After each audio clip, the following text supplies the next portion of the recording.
Thank you very much. So welcome to my talk, When It All Goes Wrong, Incident Management in Large Postgres Databases. As a content warning, I think I've mentioned there will be some discussion of parallel to aviation accidents, so if you're queasy about that, maybe you want to go to a different talk instead, and if you're watching it and that applies to you, maybe you want to stop now.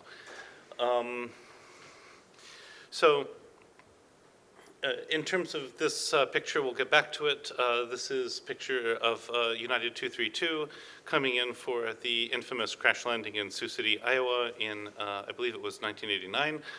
We'll come back and talk about that story and what parallels it has to database incidents, because there are parallels that go beyond, I mean, of course, the magnitudes of the incidents are very different. You know, at least most of the time our databases, when they explode, don't cause loss of life. But there are still things that we can learn very clearly from aviation. And we'll talk about this using a particular incident that we went through as, when I was with the Just, as a case study. So, general introduction about me. I have, at this point, about 22 years of experience with Postgres, both as an application developer, database administrator, including manager of database teams on Postgres. I've contributed a bug fix to Postgres, various things. And at this point, right now, I work as a principal database engineer for Delivery Hero, which is a holding, basically a logistics company that helps connect people with restaurants, particularly during the pandemic and things like this. So it's, we run a bunch of restaurant delivery services, and we do a lot of stuff in terms of the logistics operations on Postgres. I want to thank them very much for sending me to this conference. And I also want to thank my former employer, Adjust GmbH, where I was at when the incident we'll talk about occurred. And you know, their help in commissioning this content was also very, very much appreciated. I want to start by saying one thing we've done fairly well as an industry in IT, it has been a move very oftentimes from the idea that when something goes wrong, it's somebody's fault, to the idea that when something goes wrong, it's a collective fault. And this is something we, of course, still need to improve on, but it's a very, very important topic. So a quote here from David Beatty, what's clear is that no aviation incident can be justifiably blamed on one individual. The mistake is a collective mistake, and the responsibility is a collective responsibility. So if we're going to keep our databases running and running well, it's a group responsibility to make that happen, and when it fails, it's almost never one person's fault. If we are able to realize this collective responsibility, we can dramatically improve our incident response. And I don't mean just the database responders and database administrators, but I mean all the support personnel around them, possibly within the larger company as a whole. And that's actually why I chose United 232 as a parallel here, and we'll get into why as I get a little further. So about this particular incident that I want to talk about today at Adjust. So this was one Friday morning, this January, 3:45. Of course, I'm fast asleep like most people are at 3:45. And my cell phone rings, it wakes me up. On the other side, I hear one of our monitoring folks saying that there's some sort of warning involving Postgres, and I've been asked to take a look at it by one of our database engineers. A guy by the name of Maël Rimbaud, used to work for Dalibo. I really liked working with him. I respect him a lot, but usually we don't wake up managers for incidents when we're just getting warnings. So I'm a little confused by that, and the monitoring engineer really doesn't tell me more than that. So I'm thinking, maybe I could go back to sleep, but out of respect for Maël, I ought to get up and talk to him first. I get up, I go over, I check Slack, and he says, "Wake, Chris, we are looking at an impending major outage of our client dashboard." Okay, it would have been nice to hear this, but no response is perfect at any point. So at that point, I log in and I look at it, and we're facing an impending transaction ID wraparound. So, a little detour. United 232. This happened July 19th, 1989. This was a flight from Denver to Chicago, and over Iowa, that engine in the tail exploded. The fan disc tore itself apart, and the fan pieces were thrown out with a large amount of force. You see those little holes in the horizontal stabilizer where light's coming through? Those are where metal's torn all the way through that horizontal stabilizer. And what happened was when it exploded, those pieces of metal went through the horizontal stabilizer. They severed all the hydraulics lines, and at cruising elevation, or cruising altitude, the captain, first officer, and flight engineer eventually realized they had no normal means of controlling the aircraft. 40 minutes later, they managed to crash land. Well, more crash than land, at the Sioux City Gateway Airport in front of a waiting disaster response.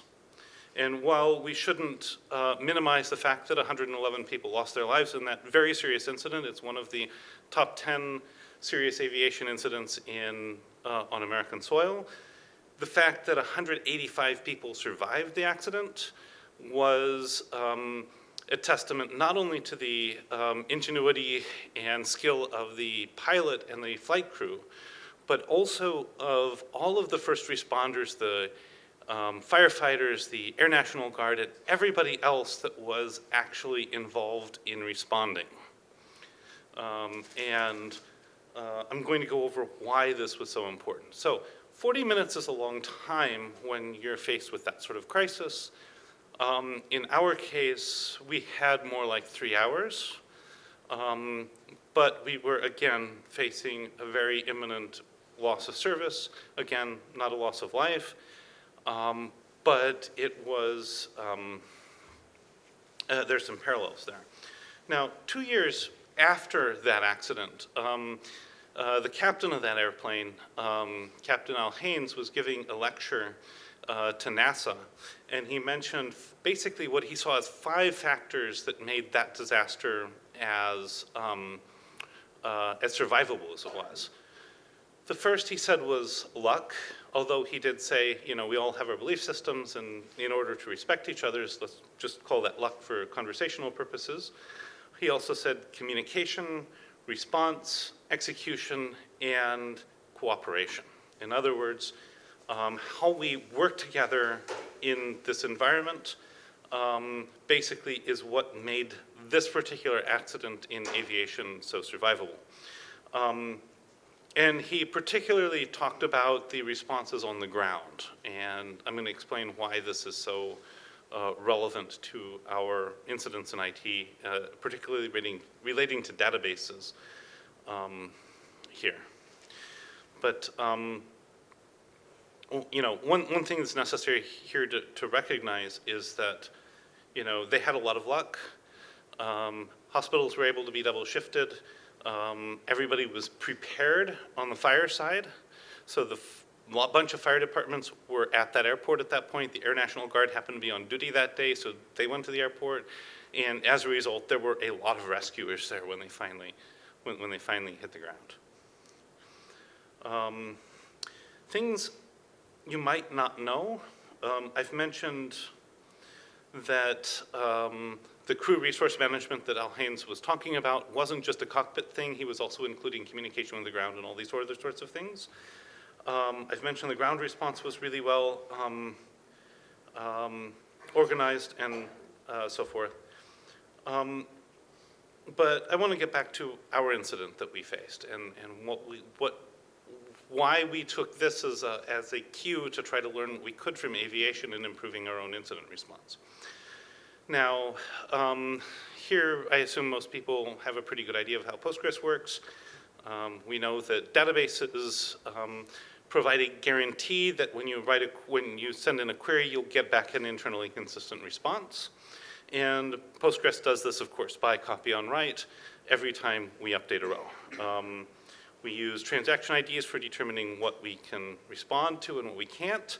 And those are arranged in a logical circle of 4 billion rows, 4 billion IDs, 2 billion in the future, 2 billion in the past.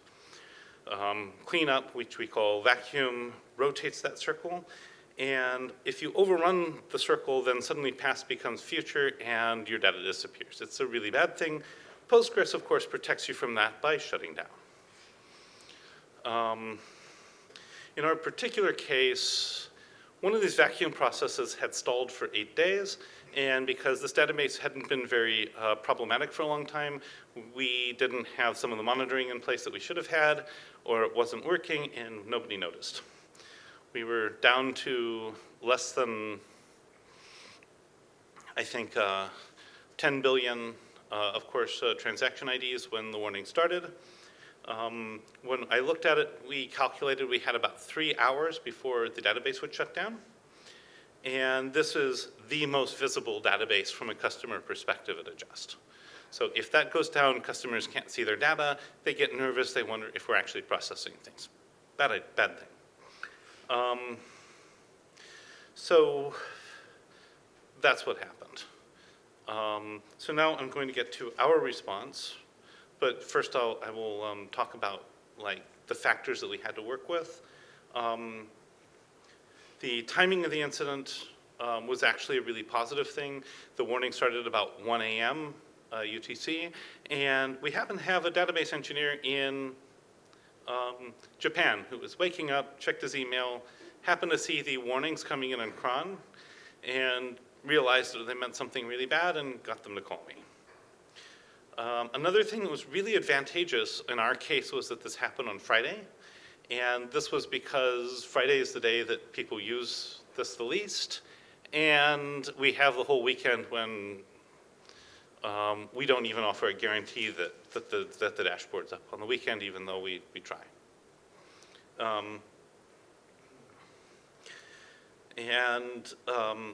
The last thing is that we had actually recently moved this from one server to another and upgraded, big logical replication-based upgrade. So we already kind of had some experience with some issues recently on this particular database. So it could have been a lot worse. Had this been Monday, we would have been under a lot more pressure to solve things really fast and without degrading services as much. As it was, these sorts of things took a lot of pressure off of us because our requirements were a little bit looser. We'd also had a lot of preparedness. 2.5 years before, we had actually had a bug in one of our custom types, which led it to grab the wrong selectivity operator. And this led it to choose the wrong indexes, and customers got upset, particularly in Asia. We had a few customers that left Adjust, and as a result, one thing I had pushed really hard was actually having a database engineer on the ground in Japan. This, again, gave us a lot more time to deal with the things, but it also meant that we had spent a lot of effort on our communications with our support department, and this actually turned out to be very crucial. So talking with the support department, we already had the lines of communication, we knew how to talk to each other. If you don't know how to talk to your support department and you're facing a database issue, it's going to be a lot more painful for your customers. So once the incident starts, we start a video call. In general, we try to treat each other very equally. It's highly interactive, and there's a massive focus on what do we know, what do we not know, what can we verify. So I ask, how close can we get to transaction ID wraparound before Postgres shuts down? And Mael looks at the docs and he says 1 million transactions. And Robert, my boss, is also on the call, and he asks, can we verify it? And so at 4 in the morning, both of us are diving into the Postgres code and trying to figure this out, and we come up with different numbers. I come up with 1 million, Mael comes up with 3 million. We go through the commit log and find out that at some point this had changed. On the version we're at, it's at 1 million, but there are some reasons that they increased that limit, so maybe we don't want to actually go down there.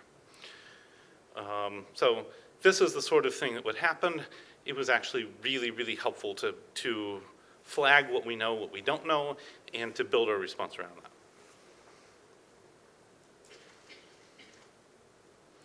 So the first 3 hours were all, because we knew that we had 3 to 4 hours, so we really took that time and we started planning. We reached out to support. We said, here's what we're facing. We're hoping not to take the dashboard down, but it's a possibility. We're going to do what we can to keep it up. Reached out to basically itemize what are using the transaction IDs, what can we shut down.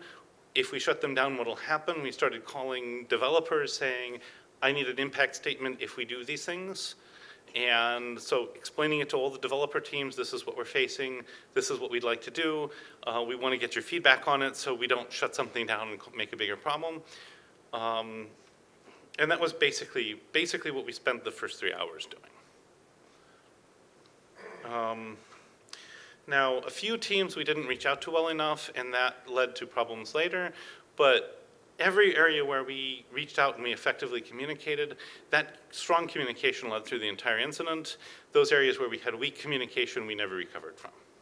So that's actually one thing I would strongly say is that communicating with all the other stakeholders and making sure that they're aware of what you want to do and why you want to do it, and that they need to tell you if there's an impact that you need to be aware of, is absolutely critical for keeping everybody happy, and that ultimately includes customers.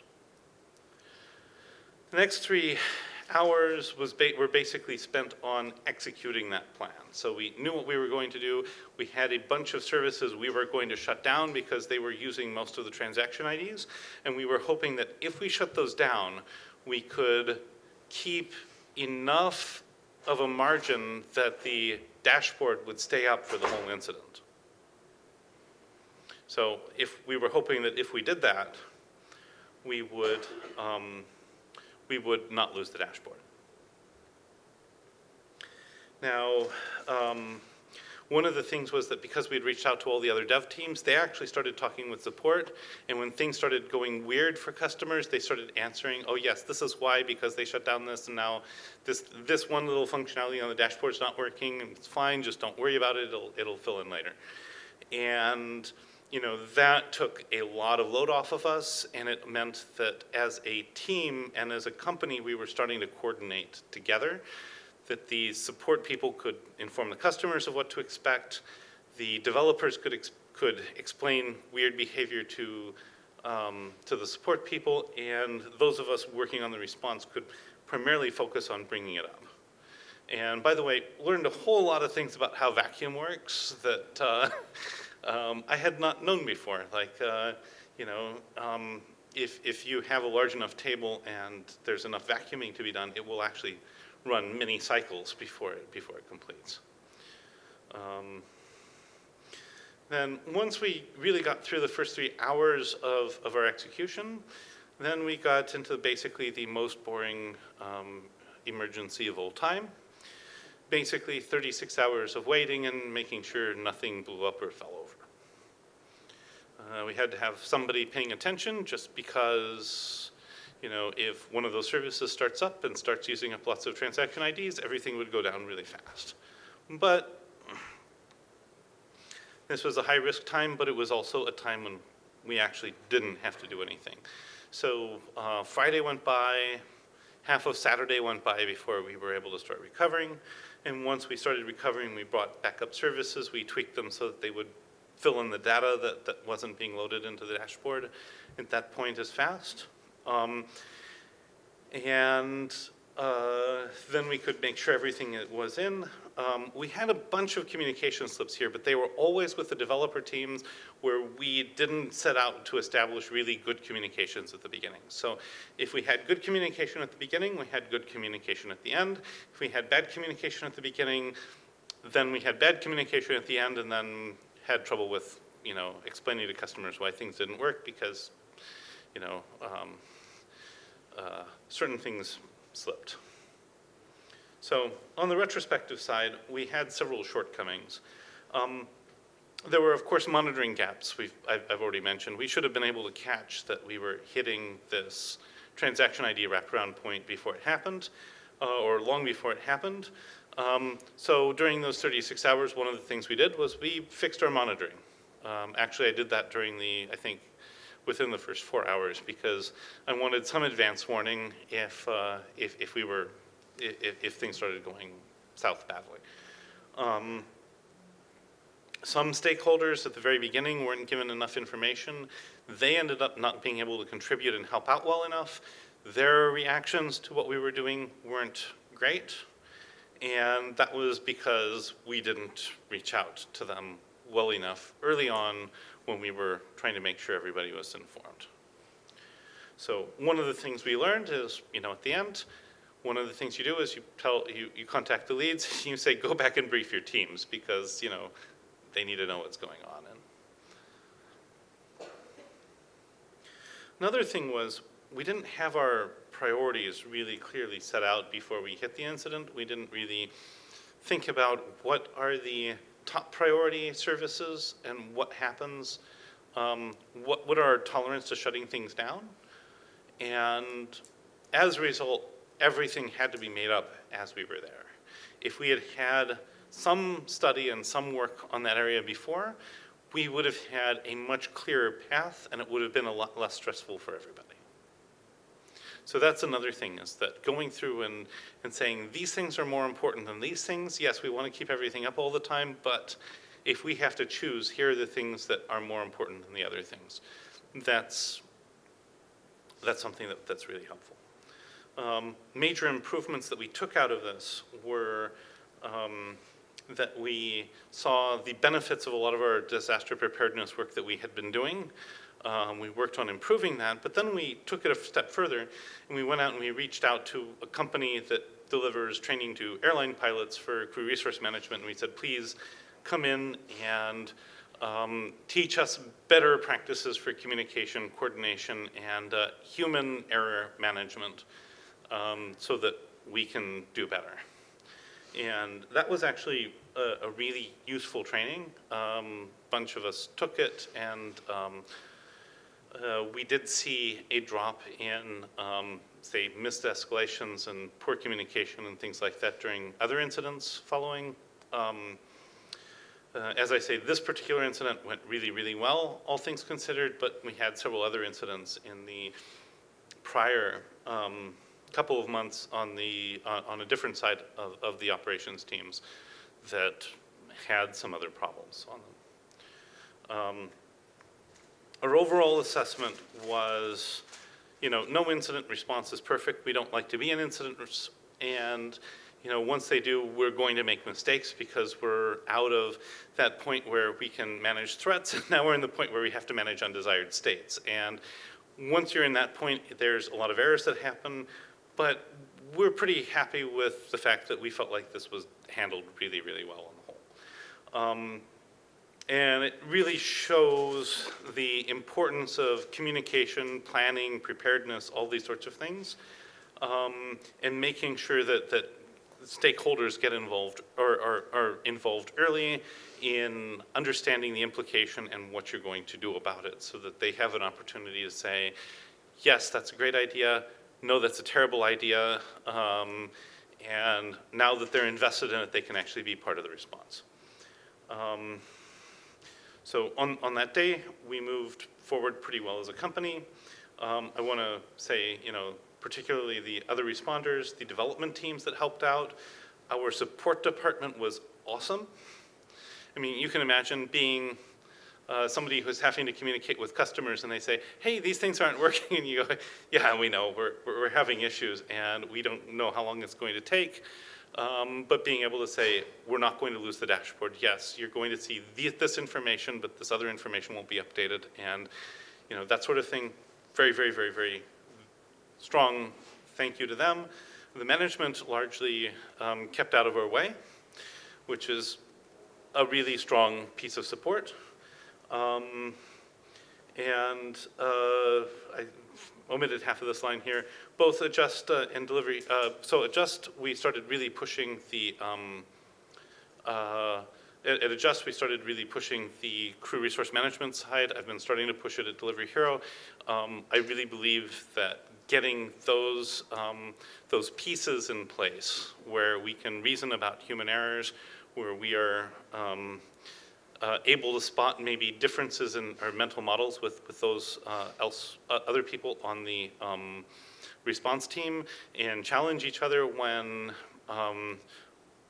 our mental models of the problems differ and things like that. That's really helpful. I want to thank both Adjust, my former employer, and Delivery Hero, who sent me here today, because I think this is an important topic, and I also want to thank everybody here who obviously shows an interest in trying to see what we can do to improve our incident management as an industry. I want to say thanks again. I'll take questions in just a moment.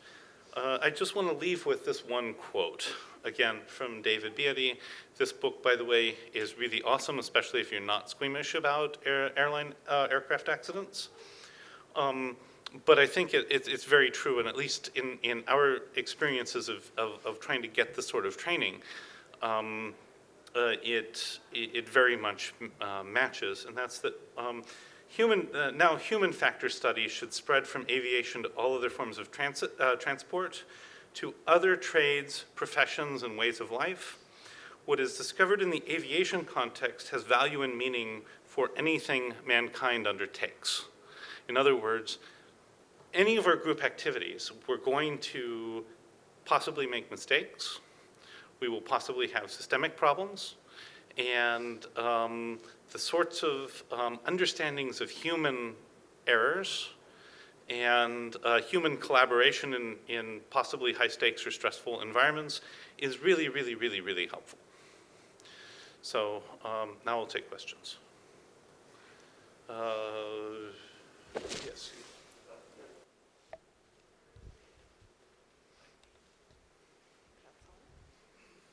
Okay. Yeah, so I mean, it wasn't completely clear, but that 36-hour period was at the entire time that you were running vacuum. Yep. Were you able to get an idea before you started doing that how long that was going to take? Or did you literally be like, well, when it's done, we'll turn everything back on? Well, okay, so when it started, we didn't really know this whole thing about vacuum cycles. Okay. And so Right. we estimated based on that, and we said, oh yes, it's going to be 3 hours. Oh. Oops. And then, as time went on, we started getting more and more accurate information. We started passing it on. Okay, so you didn't really quite know. No, we didn't. You were literally just hoping it would finish over the weekend, and whew, that sounds nervous. Yeah, it was. After like the first 2 cycles, we then had a pretty good estimate. But the first 2 cycles, it was nervous. But we were hoping it would be done on Friday, right? And it was done on Saturday, but that was still much better. Go ahead. First of all, thank you very much for sharing this story. That was really really enlightening. I've worked with Thomas and actually with Gabrielle and Postgres support on many different occasions, and this is not an uncommon story, this particular thing. And I think your response was so well thought out and good. And one thing I've often found out about, just kind of in the commentary, you said you learned a lot about vacuum during this process. That's how most people learn about vacuum. Has been my experience. Is that this is the best education about vacuum there is. And I think I've often thought of are there ways we can make this more make people more understanding of this and more, or I don't know, could Postgres do something different? So, maybe afterwards I'll send you some email if you have any thoughts on that. I would be very interested in following up about that. Yeah. What I would say is that I think a lot of the ideas on how to fix this in Postgres miss an important point. Like there's some talk of, oh yeah, well if we switch to 64-bit XIDs, this would never be a problem. One of the things that I think is really important that people miss is that this problem happens when something else has gone wrong. Right. And a lot of the ideas that, we can solve it, involve digging oneself into the hole deeper. Right, yeah, I don't. And Yeah, I I know don't- that what you're asking is how can we improve the situation awareness so when people find Yes. themselves in that situation, they know what to do. Or, making them more aware that they could wind up in this situation and, being very paranoid about things like monitoring and things like that. Yeah, I'd definitely be happy to follow up about that. Go ahead. I just kind of had a comment about what he was saying. It's just that, or what you said, 64 transaction IDs would just give you, they wouldn't give you this problem, they give you a different problem, which would be bloat instead. So maybe you'd run out of disk space instead of, the database shutting down. Well, But it seems like it would still be a much more manageable problem, bloat rather than transaction wraparound. well, okay, but you're making the assumption that bloat is primarily a disk space issue. And two things is that troubleshooting bloat can be very, very difficult, and it can be very time consuming. And it can be something which, if you're running out of disk space, can be a pretty heavy and Definitely, yes. The second thing is that assuming that you actually have a lot of storage, okay? If you actually put Postgres on, let's say, cheaper, larger storage, all spinning disks and things like that, one of the problems that you're going to find is that bloat ends up with a performance cost in terms of reads and writes. And so what I would actually be very concerned about is, yes, it seems like it's more manageable, but it's a slower descent into something that will take a much larger time to recover from. And so I think it would take a lot of thinking through some of these things. I think before I'd be willing to say that would, be the way forward. Also, again, it may be easier in some cases to deal with Postgres heading towards a read-only state than it is to Postgres like running out of disk space hard. Well, that's kind of a read-only state too, right? Because it'll just stop writing, well, unless your wall fills up, and then you're dead. Wall will fill up, and then it will start panicking and Right. start throwing out other connections, and yeah. Okay, good point. So.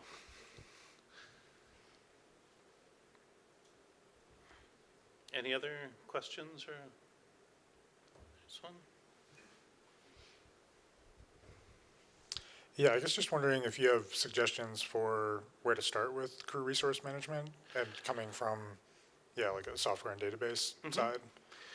So the way I think it should be done, and this is so first of all, I think if you go and you watch Al Haynes's NASA lecture, that's probably a first thing to start in terms of opening your mind about what the field is and how it works.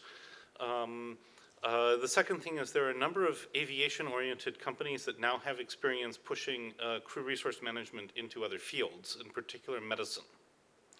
So if you find companies like that, the one we used was Navamines out of Copenhagen, but I'm sure there are many others.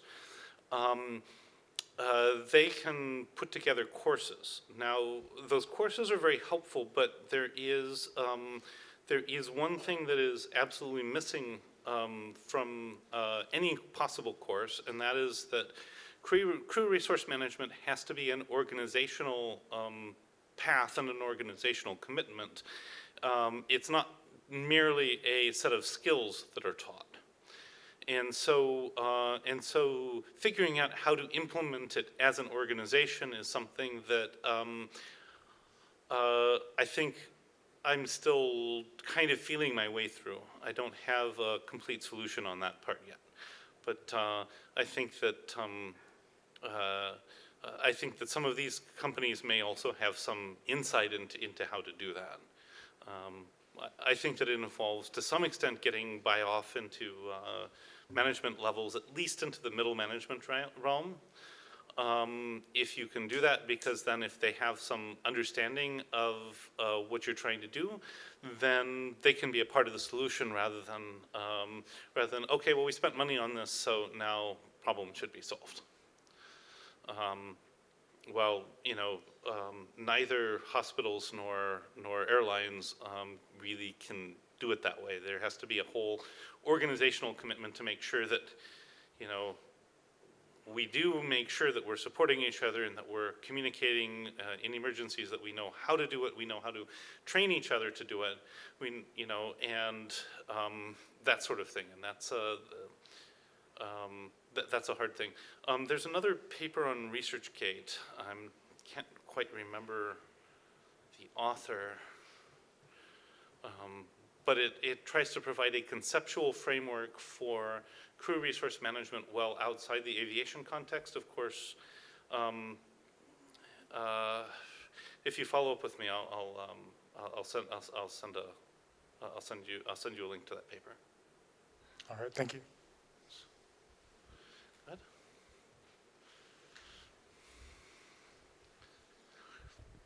Thanks for the talk.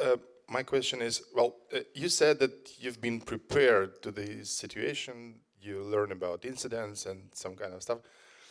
My question is, did you have any kind of stress management courses or something like that? Because during the stress, some people just became paralyzed and others are trying to do some chaotic actions and all this stuff. So that's an absolutely excellent point. The stress management courses we took came out of this in the crew resource management courses that we took. They had a module on stress management, and both like the short-term bits in terms of being resilient and not locking up, as well as the longer-term bits and not hopefully developing health issues and things like that. The thing is that the database team at Adjust, when I was there, and I'm sure is true today, was a very resilient set of individuals, and we had a very good working relationship already, and so that helped a lot. Because we felt like we were supported by each other, and that helps reduce the stress. Of course, if you're woken up at 4 in the morning, the only way you can jump up and contribute is because you get stressed, right? There's a physiological component to this that is involved in waking up, and the stress response, the waking up response in the morning even, are hormonally very, very, very similar. So, one of the funny things about stress management is it's not just reduce the stress. Sometimes it's also, well, you can't reduce it too far, because if you do, then, you go back to bed. So, yeah, I mean, it was part of the CRM stuff that we did afterwards.